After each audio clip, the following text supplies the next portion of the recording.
Siapa yang tak tahu dengan kota yang dilalui garis lintang Katulistiwa ini? Tak hanya terkenal karena monumen Tugu Katulistiwanya saja, kota yang berada di Provinsi Kalimantan Barat ini juga memiliki mitos terkait asal-usul penamaannya, yang salah satunya berhubungan dengan sosok hantu perempuan yang ada karena meninggal saat melahirkan, yakni kuntilanak. Benarkah demikian? Untuk itu Asal Muasal akan mengajak Anda menelusuri sejarah kota Pontianak dalam Jelajah Waktu dan Cerita. Asal mula terciptanya Pontianak bermula ketika Sultan Syarif Abdurrahman Al-Qadri membuka hutan di persimpangan Sungai Landak, Sungai Kapuas Kecil, dan Sungai Kapuas Besar, tepatnya pada tahun 1771. Kemudian, pada tahun 1778, Syarif pun diangkat menjadi Sultan Pontianak pertama. Berdirinya Masjid Jami, yang kini bernama Masjid Sultan Syarif Abdurrahman, dan Istana Qadariyah menjadi penanda letak kekuasaannya.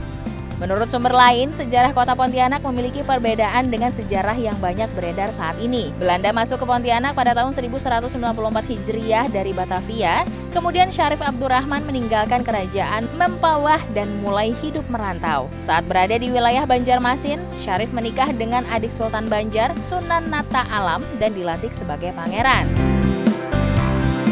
Tidak lama setelah itu, ia memulai perlawanannya terhadap penjajah Belanda. Setelah berhasil mengalahkan Belanda, Syarif menjadi orang yang berkecukupan dan mencoba untuk mendirikan permukiman di sebuah pulau di Sungai Kapuas.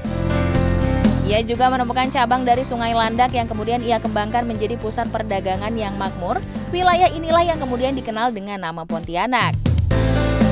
Pontianak telah dikenal sebagai kota Katulistiwa yang dilalui garis lintang 0 derajat bumi. Karena berada di posisi langka, maka dibangunlah sebuah monumen atau Tugu Katulistiwa di Siantan. Tak hanya itu, kota yang memiliki luas wilayah 107,82 km persegi ini juga menyimpan sebuah legenda menyeramkan. Dilansir dari National Geographic ID, nama Pontianak berasal dari kisah Sultan Syarif diganggu oleh sosok hantu berwujud kuntilanak saat dirinya sedang melewati Sungai Kapuas. Awalnya tempat tersebut bernama Huntien yang banyak dihuni oleh etnis Tionghoa di sepanjang pesisir Sungai Kapuas. Ketika sampai di daerah pertemuan Sungai Kapuas Besar dan Sungai Landak, Syarif merasa sangat terganggu dengan kuntilanak sehingga ia melepaskan tembakan meriam untuk mengusirnya. Ini pula yang konon mendasari kisah di balik perayaan Meriam Karbit, yakni tradisi tahunan yang pada praktiknya berisi acara dengan keriuhan bunyi meriam di kota Pontianak.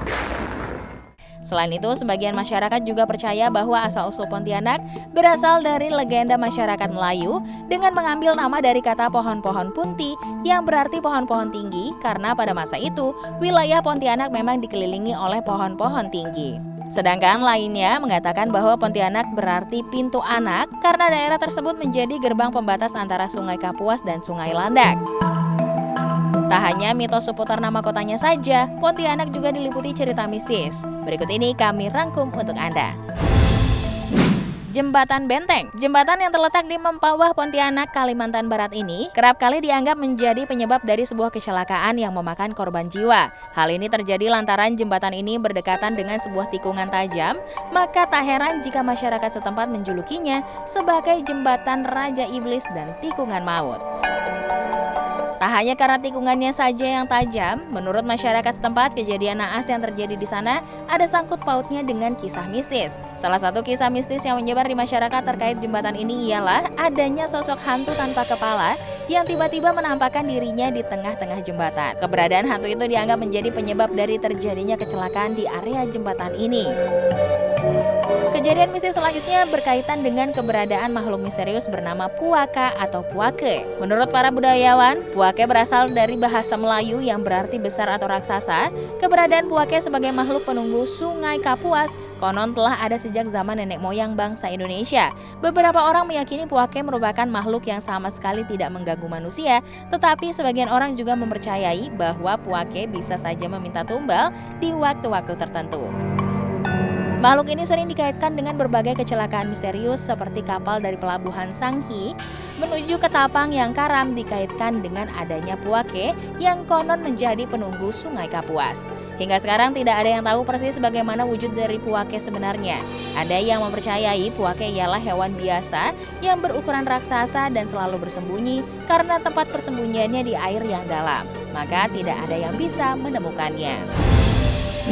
Jika membahas tentang Kalimantan pada umumnya, maka sulit melepaskannya dari keberadaan suku Dayak atau suku yang mendiami Pulau Borneo dan menyebar ke sejumlah wilayah, termasuk di Pontianak. Keberadaan Dayak Pontianak menjadi istimewa dengan keberadaan rumah Radakang yang merupakan rumah khas suku Dayak di Pontianak.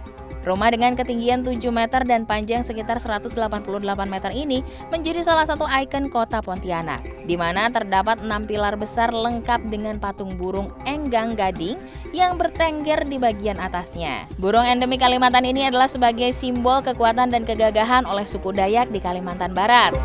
Ada sebuah perhelatan akbar yang kerap digelar di pelataran rumah adat ini, yakni Gawai Dayak.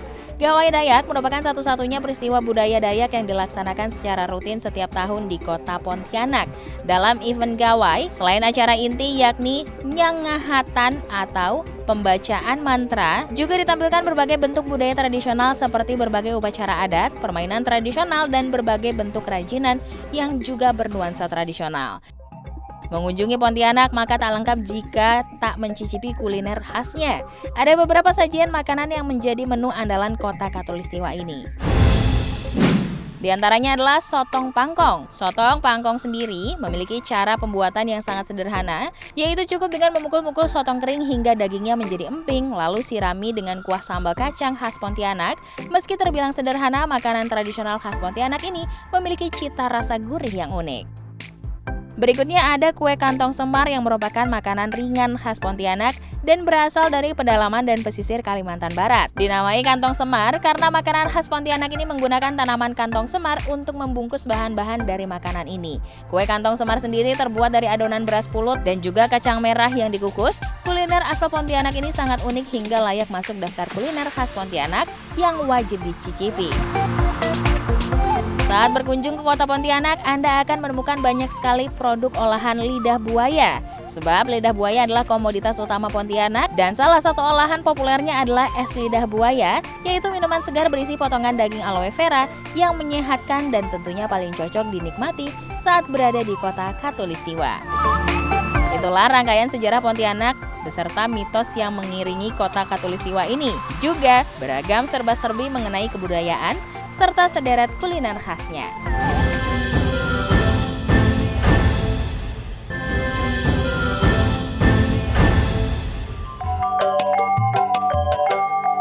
Jika menghadiri pesta pernikahan adat Jawa, maka tak jarang Anda akan mendapati sang kedua mempelai menggunakan bunga sebagai hiasan di rambutnya. Nah, bunga tersebut bernama bunga kantil atau juga dikenal sebagai cempaka putih. Tak hanya karena keindahannya saja, bunga yang bernama Latin Michelia alba ini rupanya menjadi tradisi pernikahan adat Jawa karena memiliki filosofi yang berkaitan dengan kelanggengan pernikahan. Jika sebagian kalangan mempercayai bunga kantil memiliki makna yang membawa kelanggengan berumah tangga, namun rupanya di balik itu juga bunga kantil ternyata menyimpan mitos yang terkesan mistis. Lantas, seperti apakah karisma magis dari jenis bunga yang konon disukai oleh makhluk halus ini? Untuk itu, asal muasal akan mengajak Anda menapak tilas tentang mitos seputar bunga kantil dalam jelajah waktu dan cerita. Mitos pertama, bunga kantil disukai makhluk halus. Anda tak jarang akan mendapati bunga kantil di area pemakaman. Maka jangan heran jika bunga yang satu ini erat kaitannya dengan hal-hal mistis. Salah satu mitos yang menyebar di kalangan masyarakat ialah bahwa pohon kantil dihuni oleh makhluk halus. Seperti kuntilanak, konon hal ini terjadi karena mereka menyukai aroma kantil yang manis. Oleh karena itu, aroma bunga kantil sangat diidentikan dengan kehadiran sosok hantu wanita ini. Memakan bunga kantil membuat awet muda. Sebagian masyarakat Indonesia masih mempercayai bahwa memakan bunga dapat membuat kita awet muda. Salah satunya yakni bunga kantil. Tapi ternyata hal ini bukanlah mitos belaka. Pasalnya menurut penelitian sains yang dilansir dari anehdunia.com, orang yang mengkonsumsi bunga kantil akan senantiasa terlihat muda dan sulit untuk menua. Tertarik untuk mencoba? Bunga kantil digunakan sebagai media pelet. Di Indonesia, bunga kantil seringkali digunakan sebagai sarana untuk pelet. Sebab jenis kembang kantil kerap menjadi media pemasangan susuk untuk membuka aura kecantikan atau ketampanan seseorang. Kepercayaan ini sesuai dengan kisah dari sejumlah kalangan yang menyatakan bahwa kantil berasal dari kata kemanti-mantil, yang berarti terngiang-ngiang. Itulah mengapa kecantikan atau ketampanan seseorang yang berasal dari susuk bunga kantil ini mampu membuat orang yang diincar akan takluk dan terus terbayang-bayang wajah orang yang menjampi-jampinya. bunga penangkal sawan anak kecil. Orang tua zaman dahulu percaya bahwa bunga kantil dapat digunakan sebagai penangkal sawan pada anak. Bagi Anda yang belum tahu apa itu sawan, sawan merupakan kejadian di mana bayi atau anak kecil akan rewel dan menangis terus-menerus, serta suhu tubuhnya pun akan naik tanpa ada penyebab yang jelas secara medis. Akhirnya, fenomena sawan ini pun kerap dikaitkan dengan hal magis, yakni dengan adanya makhluk gaib yang menempel ke anak-anak selepas mereka mendatangi tempat-tempat tertentu, seperti kuburan atau rumah orang yang baru meninggal. Nah, oleh karenanya, makhluk tersebut bisa diusir menggunakan bunga kantil, sehingga sang makhluk akan lepas dan membuat anak kecil tentram. Untuk itu, pohon kantil pun kerap ditanam di sekitar pemakaman yang bunganya pun ditaburkan di pusara orang yang baru saja meninggal. Yang terakhir ialah sarana pemanggil makhluk gaib. Walaupun zaman telah berganti, tetapi ternyata masih banyak orang yang kerap melakukan pemanggilan makhluk gaib. Pemanggilan makhluk gaib ini tak lepas dari peran bunga kantil yang sering dijadikan sesajen dalam suatu ritual. Tak hanya itu, bunga kantil pun kerap dijadikan sebagai sarana untuk memanggil roh dalam acara adat seperti jaran kepang. Sederet kisah dan kepercayaan seputar kantil memang erat kaitannya dengan budaya tertentu, terutama masyarakat Jawa. Namun sejatinya tumbuhan ini telah dikenal di Indonesia dan beberapa negara lainnya karena kuncup bunganya seringkali dipakai dalam upacara-upacara tradisional atau ritual tertentu. Dan secara botani, kantil atau cempaka putih adalah hibrida atau hasil persilangan antara campaka dan montana ini. Dikenal luas untuk dipakai sebagian hiasan ronse, sesajian, serta diletakkan di daun telinga pengantin atau penghulu upacara adat. Arti bunga kantil dalam bahasa Jawa adalah menggantung. Selain makna bunga kantil yang mempunyai simbol dalam ritual, yaitu yang akan selalu dikenang atau mengiang-iang diingatan. Dan filosofi itulah yang menjadikan kebanggaan bagi masyarakat Jawa dan jadi salah satu corak bergengsi dalam lukisan batik.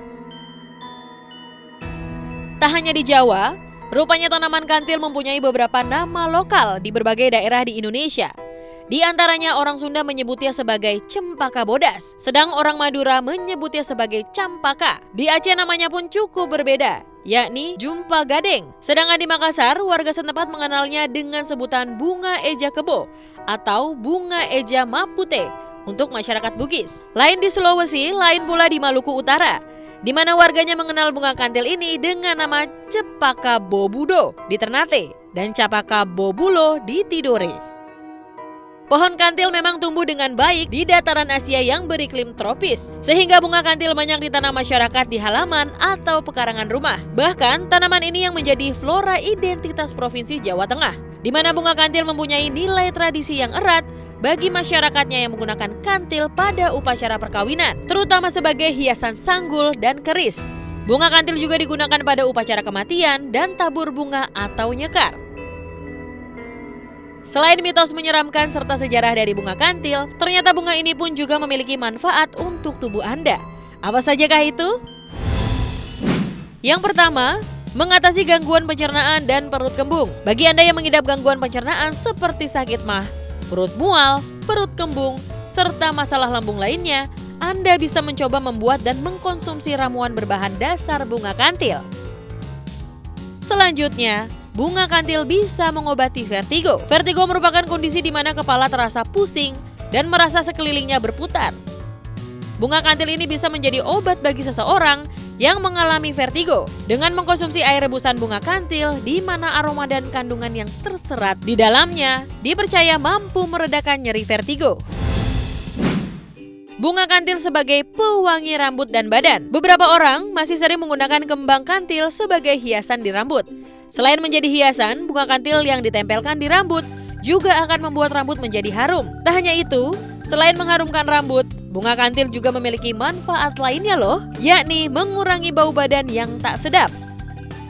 Manfaat bunga kantil berikutnya adalah bisa menurunkan berat badan. Sejumlah penelitian memperlihatkan para perempuan dengan kelebihan berat badan yang mengkonsumsi kombinasi ekstrak bunga kantil dan philodendron tidak mengalami peningkatan bobot sebanyak wanita yang tidak mengkonsumsinya. Di mana kelompok perempuan yang mengkonsumsi ekstrak bunga kantil dan philodendron memiliki komposisi makanan lebih sedikit kalori, dan kecenderungan itu merupakan efek dari bunga kantil yang juga dipercaya mampu mengurangi stres akibat gangguan makanan. Itulah serba-serbi seputar bunga kantil yang dikultuskan sebagai bunga dengan kekuatan magis di Indonesia, serta sejumlah manfaat bunga kantil sebagai ramuan herbal dari kesehatan. Lalu, apakah Anda tertarik untuk menanam bunga kantil di pekarangan rumah guna menambah keindahan atau berbagai alasan lainnya?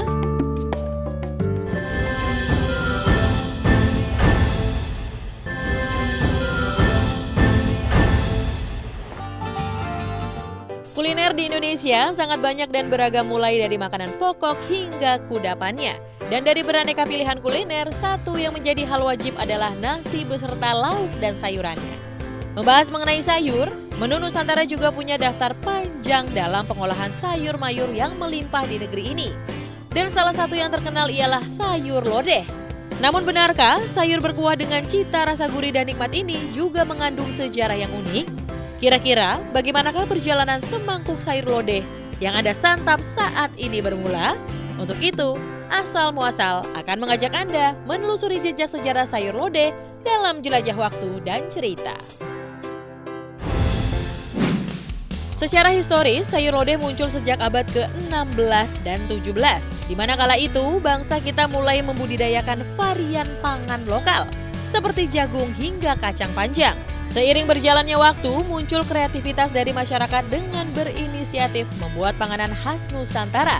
Salah satunya adalah sayur lodeh, yang bahannya berisi kombinasi berbagai hasil pertanian yang tumbuh di Indonesia seperti buah labu, kacang panjang, dan juga terong. Tak hanya itu, sayur lodeh juga merupakan bukti kreativitas masyarakat Nusantara di tengah perang kerajaan Mataram yang dipimpin Sultan Agung sedang berperang melawan VOC di Batavia. Konon, belum ada catatan pasti tentang asal mulanya sayur lodeh. Namun, di balik cita rasanya yang gurih, manis, dan lezat, ternyata sayur lodeh memiliki cerita tersendiri. Apa sajakah itu? Tahukah Anda bahwa sayur lodeh memiliki arti tersendiri bagi Presiden pertama Republik Indonesia Soekarno? Betapa tidak, kisah cinta antara proklamator bangsa ini dengan istrinya Suhartini justru berasal dari sayur lodeh. Sebagaimana dalam biografi Hartini Soekarno, Hartini mengisahkan bagaimana awal pertama kali pertemuannya dengan Soekarno. Di mana pada tahun 1952, Soekarno beserta rombongan singgah di Salatiga dalam perjalanan ke Jawa Tengah dan di Yogyakarta. Setelah berpidato di hadapan rakyat Salatiga, Soekarno beristirahat dan makan siang di rumah wali kota Salatiga. Dan di antara beragam sajian di meja makan hasil olahan para ibu, Soekarno begitu lahap menyantap sayur lodeh. Belum selesai ia menyantap menu kesukaannya itu, Soekarno bertanya kepada sang wali kota, "Siapa yang memasak sayur lodeh seenak ini? Aku ingin berterima kasih kepadanya." Itulah momen pertama Hartini bertemu Soekarno, dan pada akhirnya ia menikah. Selain kisah romansa antara Soekarno dan Hartini, pamor sayur lodeh juga kian marak karena sempat menjadi pemberitaan di wilayah Jawa Tengah, di mana warga setempat kembali menjadikan sayur lodeh sebagai menu penolak bala di masa pandemi. Alasan terkait hal ini berasal dari tradisi nenek moyang, di mana sayur lodeh dengan sajian 7 warna menjadi lambang penolak bala. Walaupun masih belum ada sumber yang pasti tentang sayur lodeh dan banyak mitos yang mengaitkannya dengan kondisi pagebluk, namun sebagai sebuah hidangan, kelengkapan gizi yang ada di dalam sayur lodeh sangat bermanfaat bagi tubuh. Apalagi di tengah pandemi, sangat penting bagi masyarakat memperhatikan asupan gizinya. Selain kisah unik seputar sayur lodeh, ternyata riwayat dari penamaan sayur ini pun tak kalah uniknya. Konon, dahulu saat Nusantara masih dalam situasi perang, para tentara terpaksa mengolah segala bahan sayuran yang dibuat tanpa resep itu memiliki rasa lezat. Lalu, ketika salah satu tentara dari Bandung berkata, "Apa nama sayur itu?" Tentara dari Betawi menjawab, "Terserah lodeh." Nah, sejak itulah nama sayur ini diplesetkan menjadi sayur lodeh.